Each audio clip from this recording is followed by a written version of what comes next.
Hello everyone, my name is Ariel Molzoff. I wanted to take today's video to introduce myself and tell you a little bit about my internship. I wrote a few things down because I get a little nervous during these things, so if I look down, it's because I'm looking at my notes. Alright, my name is Ariel. I'm a former military spouse. My husband is a Marine veteran. We recently moved back to the United States. We were both working in Korea. Him as a security contractor, me as a contracted domestic violence victims advocate through the Army. It was a fantastic job. I loved it, but we were ready to come back to the States. We were ready to be Americans in America again, though I do miss it all the time. All the time. I am happy to be back in New York, though. There was a lot that I missed about this area. My internship. This year I will be working with Hope for the Warriors. I'm just going to read off the mission statement because I've only been there 3 weeks, just like you guys, so I have yet to really internalize what Hope for the Warriors is about.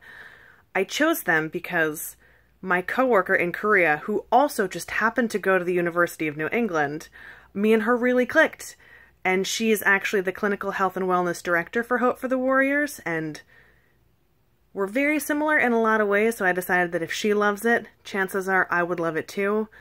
And it's a population that I feel very, very passionately about working with. The Hope for the Warriors focuses specifically on post 9/11 veterans wounded in combat, either physically or psychologically. Now, that doesn't mean that if a veteran comes to us who is not post 9/11, we're not going to turn them away. We're still going to do case management for them. It just means that they're not eligible for most of our programming. Hope for the Warriors started as financial assistance for specifically post 9/11 veterans, but it has grown since its inception in 2008 exponentially. Now it's across the country. So I'm just going to read off the mission statement because they are so much more eloquent than I am. At Hope for the Warriors, we believe that those touched by military service can succeed at home by restoring their sense of self, hope, and family. Nationally, Hope for the Warriors provides comprehensive support programs for service members, veterans, and military families that are focused on transition, health and wellness, peer management, and connections to community resources. So right there in the mission statement, it highlights what they call the 4 pillars of the organization. There's transitions, which focuses on scholarships for military spouses, and employment programs for veterans transitioning out of the service. Health and wellness, which is clinical health and wellness, which is where I will be working, which encompasses the critical care unit, which is financial assistance. Also the clinical support services, which are short-term remote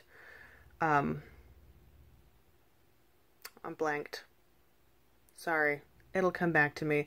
Clinical Support Services does remote counseling, which is eventually where I will be transitioning to. Now, with that, there's more of a sticky situation because you have to be licensed in the state that your veteran is also in, which can be an issue because we work with veterans across the country. For example, this week I started in intakes. And I'll be in intakes for the first 3 to 4 weeks until they feel comfortable transitioning me into the critical care unit. But I have done intakes from California, Ohio, Wyoming. We deal with veterans across the country. Though we are in a very unique location because prior to working with Hope for the Warriors, I knew that the area that I live in, which is Long Island and New York City, I knew that there were a lot of veterans here. I did not realize how many. The Long Island and New York City area has the highest density of veterans in the country. Specifically the population that we work with, post 9/11 veterans, of which there are roughly 3,800,000 live in the state of New York. Most of them in the city or Long Island. That's a lot. That's almost a third of the people that our organization targets, which is incredible. So what I'm most excited for with this internship is that one, I get to work with a population that I feel very, very passionately about. And two, I get to work in an area of the country that is really breaking new ground when it comes to working with veterans and their families. And on that note, that leaves me more to talk about in my next video. So much meat there. It's very nice meeting you all. I look forward to getting to know you through the class. Have a great rest of your weekend. Bye.